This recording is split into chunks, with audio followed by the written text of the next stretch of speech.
Good evening. This portion was actually recorded after the bulk of the video, which you will watch in just a few moments. I saw tonight breaking news where Grayson Pup Howard was freshman linebacker last season for the South Carolina Gamecocks, along with some other jabroni, have entered the NCAA transfer portal. I have but one thing to say about this. Why? What is wrong with these damn selfish fucks? God, it's just getting on my nerves, man.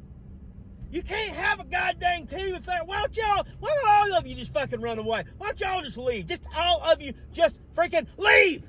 Just go away. If you don't want to be here, I mean, it's fairly obvious to me that nobody wants to play for us. Nobody. Nobody wants to play here. I mean, you all want to tuck tail and run. I want to be part of a winning program. Well, guess what? You're part of the losing program. Do something about it if you want it fixed. I'm so mad I could spit nails. And it's not that he was that good. He had potential to be good. But once again, probably lack of development from the coaching staff that's pissed these guys off. That and chasing the bag. Now on for the rest of the video. What up, gang? Carolina Jackpot time coming at you on Tuesday afternoon.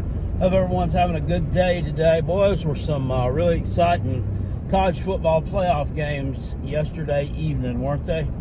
I had my fill of it. Ended up, about 1 o'clock in the morning. That Texas-Washington thing was a huge nail-biter, as was Alabama and Michigan. Both games are great. I think that was probably the best set of playoff games that we've had since the inception of said format, 10 years ago. Now, we've had playoffs where there's been one good game and there's been one blowout, or there's been one really, really good game and one okay game, but this one was really exciting. So, folks are asking me to get on here and talk about Clayton White getting a contract extension through 2025. Of course, Clayton White, if you don't know, you're fixing to know, is the South Carolina defensive coordinator. He's been there with Shane Beamer throughout his entire tenure. This would be the start of his fourth season in Columbia. And they're like, Jack Boyle, he's been extended through 2025. And we're seeing this all over Twitter. And I'm looking into this. I'm pretty sure that Clayton White's contract went through 2025 the last time it was re-upped, which was after last season. So I think folks are getting a little bit sideways, maybe for no reason here. Now, I'm going to have to thoroughly research this thing out, and I'm not able to get a clear-cut answer on this. But nothing has come down the pipe, really, that seems to be credible news that said, yes, he's been extended through 2025.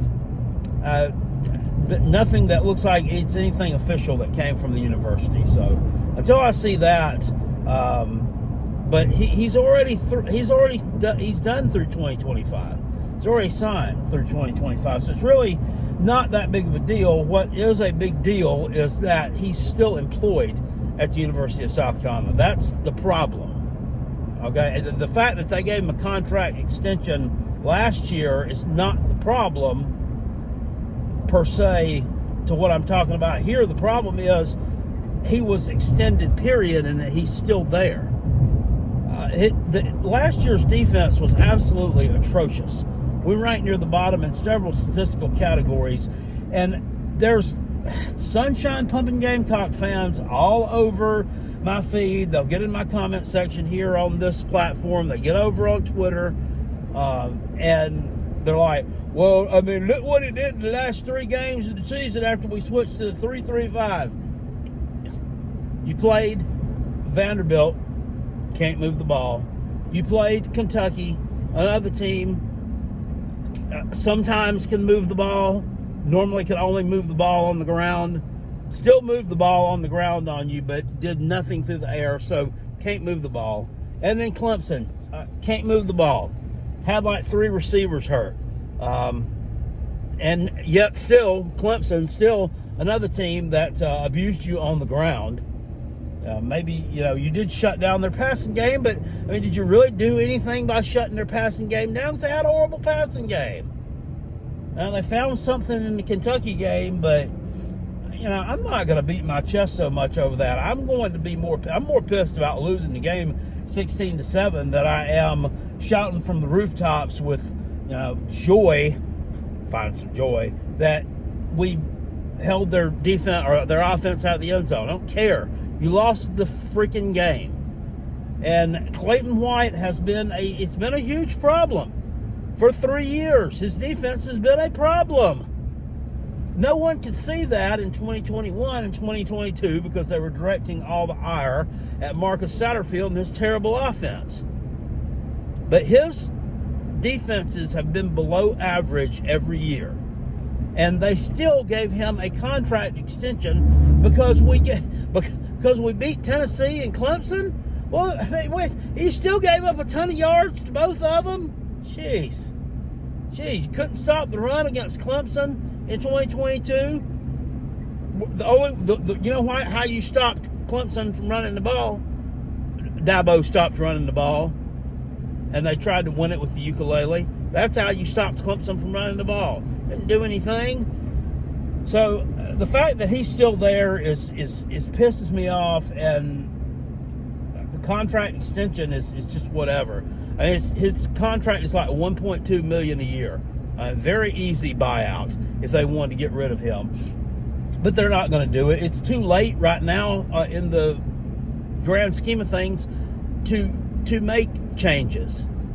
From what I've seen, the only teams that are now going to make changes would be the playoff teams. If they lose a coordinator or something, who moves on up to a coordinator job, or it's whatever. One of them gets a job somewhere else. You've also got NFL jobs that'll come open. NFL coordinator jobs will come open. Their regular season's not over yet. You got NFL head coaching jobs that will come open. A lot of that stuff can still cause turmoil in the college coaching ranks. We saw last year, Georgia with Todd Monken, who left to go to the Baltimore Ravens. Now, that really didn't cause a rift. They just did an interim promotion there with Mike Bobo. But it's very unlikely that the Gamecocks would figure in the mix of any of those high-caliber coordinators. So I'm looking today, Justin Stepp's contract is expired at the end of 2023. That's the wide receiver coach. Did a decent job last year. He developed Xavier Legette into a very, very legit wide receiver one to replace Juice Wells. Is well liked, is a good recruiter. I think you need to extend him. At least I don't think he needs to go anywhere as long as Shane Beamer's not going anywhere. I really think he's done a good job at South Carolina. You've got several of the others that are locked up. Pete Limbo is there through 20. He needs to stay around. He does a good job. Luke Day, strength and conditioning. His contract expired on New Year's Eve. I don't know why. I don't know what's going to happen there. I don't know if he's going to be shown the door and his contract not renewed. But by God, it needs to be.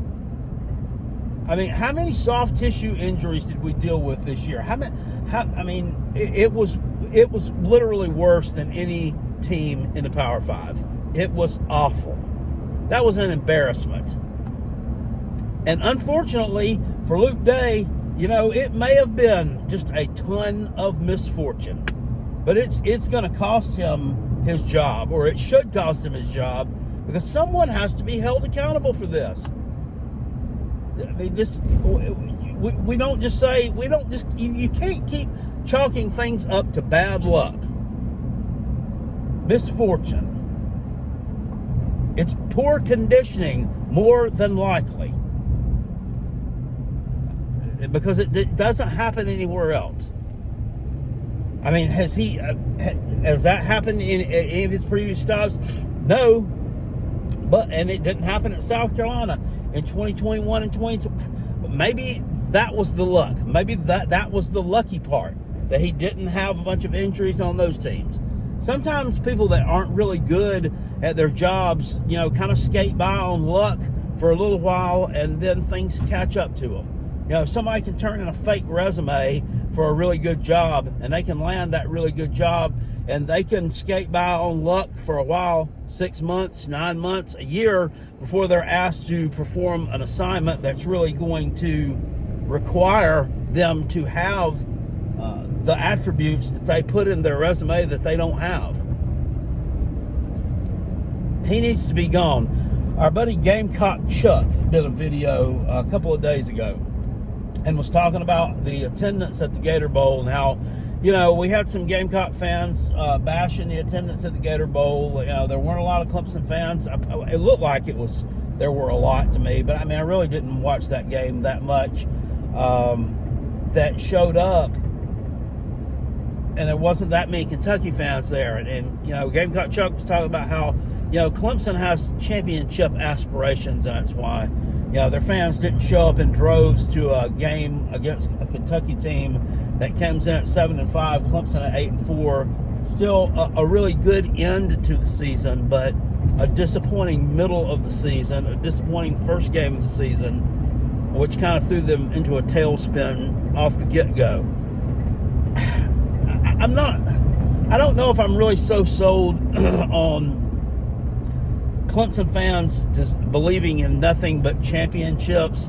I think that any Clemson fan who's honest can take a look at his team in a mirror and see that they no longer belong on the field with, like, the 4 playoff teams that we saw this year.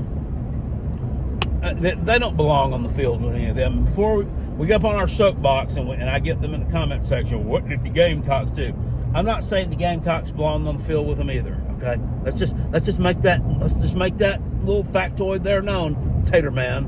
I'm not saying that we belong on the field with them either, but I think you can look at that from a view without orange and purple shades on and see that you're not just a couple of players away.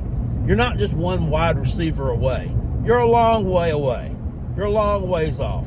Your offensive line's not what it used to be. Your receiving core is not what it used to be. Your quarterback game is not what it used to be. Your backs are good, but that can only carry you so far. Your offense their offense is nowhere near as legitimate as any of those teams that played, including Alabama. So, championships, I think they know they're a long way off from winning some championships again. They had their run, but Dabo Swinney's not going to use the transfer portal to plug and play with players. And look, he could get some decent transfer portal players. He really could.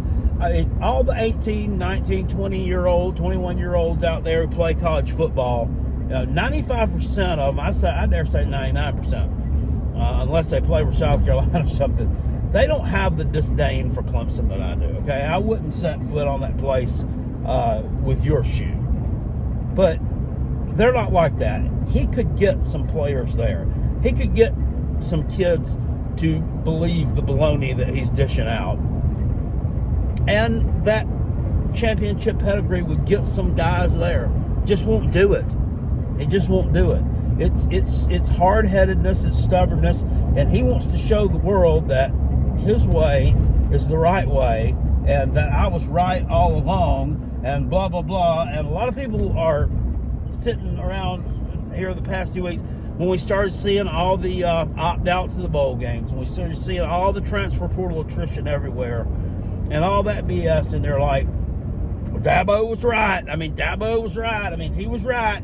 It's NIL stuff. It's ruined college. Paying players is ruined college football. Dabo was right. Now, first of all, no, Dabo wasn't right. Right? Dabo said something that had a grain of truth to it, in that they professionalized college sports, and it was going to cause problems. And he was right there. It has caused problems, but the thing is, it's not it wouldn't be the downfall if they put a harness around it. If legislature and lawmakers got involved and they put salary caps on this stuff, if they harnessed it. I'm not against a kid who has been, making money for a school to not be able to get paid something by the school for all the money that, so I mean, he's bringing in his value brings in a lot of money to your school, so he needs something off of that. He needs some kind of cut of that. I'm not against them getting some kind of cut of that, but it needs to be regulated. They're talking about Nico Lama, or whatever. This kid, barely out of high school, has played in one meaningful game for Tennessee. They're calling him the $8 million man. He's got an $8 million NIL deal. That's just disgusting. It really is. It really is. And I think that's the kind of thing that Dabo was talking about. I don't think that, he, I don't know. I don't know where Dabo's mind is sometimes. But anyway, one thing I can say is South Carolina, they don't have their eyes on the prize. They don't have their eyes on winning championships. This board of trustees is never going to approve the release of pretty much unlimited funds to fix this football program. And by fixing it, they're going to have to get, number one, Shane Beamer. Number one, they should have been given a better budget to get better assistant coaches, better coordinators, bar none. I mean, a coach. I mean, you wanted him, you loved him so much, you wanted him here because he was so great. He was such a great recruiter back in the early 2009, 2007, whatever the hell, and all the 2009, 2010 players. I can't even talk right. Can't even get my years right. 2009 through 2011, all these players, 2010, all these players loved Shane Beamer, so they wanted him for the next head football coach. So, I mean, they roped you into hiring him. So you knew, being that the fact that he's never been a head football coach, he's going to need a solid backbone of assistants, and he ain't had that. He's not had that. And I'm not saying that I'm giving him that as an out for losing, but you get what you pay for. In other words, you absolutely get what you pay for. You guys are not going to release the funds to get the high quality coaches in there that we need to develop these kids, and it's always going to be mediocre. It's always going to be 5, 6, maybe 7 wins. Let out a big whoop-de-whoop if we win 8 games and make a Gator Bowl. Who cares in the grand scheme of things anymore? Who gives a damn? You are so far. Those 2011, 12, and 13 teams would have made the 12-game college football playoff if they had such a thing then. None of the other teams that we've had since then would have come anywhere close to it. And then prior to that, I mean, and we're talking about bridging it back over different eras. I mean, it would have been like 1987 since you would have had a team that would have probably qualified for a top 12 team. Maybe 1984 even. Maybe the 87 team wasn't ranked high enough.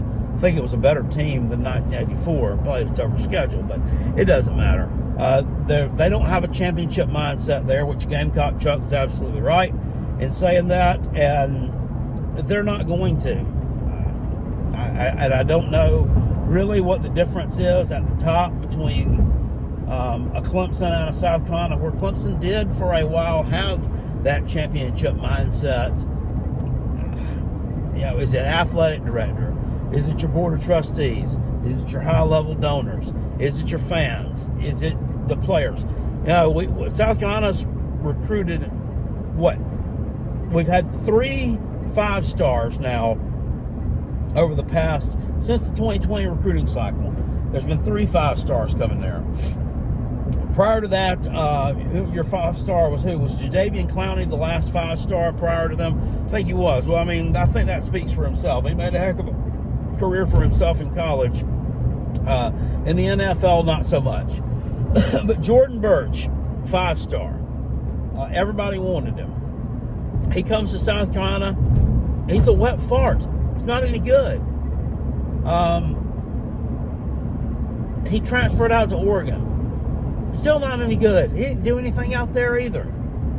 So there's one out in the toilet. Now, you went last year, you went out and got this Nick Harbor kid from the Washington, D.C. area. What's he done? Nothing.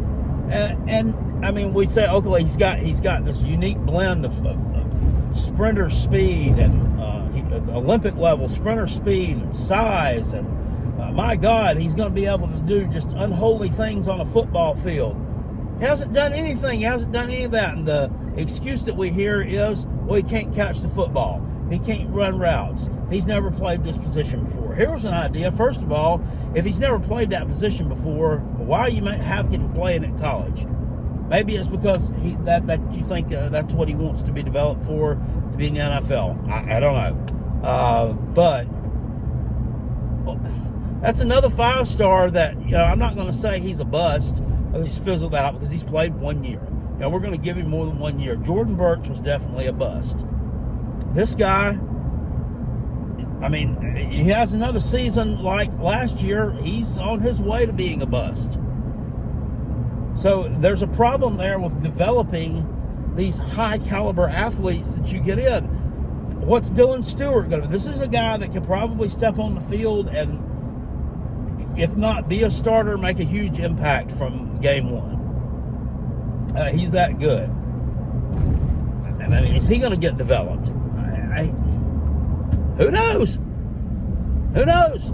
But, I mean, you can't tell me that someone with Nick Harbor's blend of speed, size, and athleticism, that you couldn't have utilized him some way last year. A jet sweep. Something, I mean, what kind of defensive back would want to see this kid, Nick Harbor, at whatever he is, 6'5", 240-something pounds, with Olympic sprinter speed, coming at them in the open field? Who's going to want to make that tackle? They're probably not. I mean, some jet sweeps, I don't know. I mean, you send him down on these long post routes and these long crossing routes over the middle, and it didn't work. But I have to think there's some way that guy could have been utilized. But we don't know what it was, and to me, it's just coaching. It's piss poor coaching, planning. You don't know what to do, so you don't do it. I mean, and you just sit on these guys. And now, with the transfer portal that we've got, when these guys get dissatisfied and they've had enough, they're not gonna stick around. Guys just do not stay anymore. Somebody out there is going to see. You got some coaches out there who are going to see that could be developed, and they could turn him into something really special, and he'll be gone. So I don't know what the answer is, to be honest with you, to wrap up this very, very long video, and where I've really pretty much said a bunch of nothing, but hopefully I've entertained you while doing it. They're not focused on winning championships down there. They're a long, long, long ways off from competing to be in the top half of the SEC. You just lost probably the quarterback that had the most raw talent that has ever played at South Carolina, and you won 13 games with him over 2 years. It's just embarrassing. It's the only other way I can put it. It's embarrassing. So hopefully we'll get something figured out here. But until they start getting some better coaching on the sidelines there, get some better guys to lead these rooms, it's going to be more of the same. Because everybody else is on the level up. Everybody else is upgrading while we just continue to tread water and just accept the status quo. So, guys, I appreciate it. There's been kind of a lack of videos from me. Well, maybe there hadn't, but it seems to me that there has. For the past week or two, I really didn't get into the games over the weekend very much. The Clemson game, none of that. I really didn't get involved in those the way I normally would. And I mean, there's a reason for it, guys. Kind of going through some stuff right now, and that it's not my health. I'm fine. I mean, other than, you know, being grossly overweight, I mean, other than that, I'm fine, you know, as far as that goes. But it's just it's something personal. It's a decision that I've made, and I feel I've made the wrong decision, possibly, on something really important, and I'm kind of in a bad place right now. So if you don't see as much content from me the next few weeks while I try to figure some things out, don't, you know, run away and say, oh, we're going to subscribe to the channel. Carolina Jackpot's going away. He's quitting because his team ain't no good. Or that's simply not the case. Yeah, and if I choose to talk about what's going on, I'll choose to talk about it. If not, yeah, just keep me in your thoughts and everything. So I'll see you guys later. As always, I appreciate each and every one of you. Peace, and I'm out of here. Still, go Gamecocks. Spurs up to my toes up. Please fire Luke Day, or don't fire him. Just don't renew him. Just get somebody better. That'd be a great start. I'll see you guys later on. Peace. I'm out of here. Go Cox.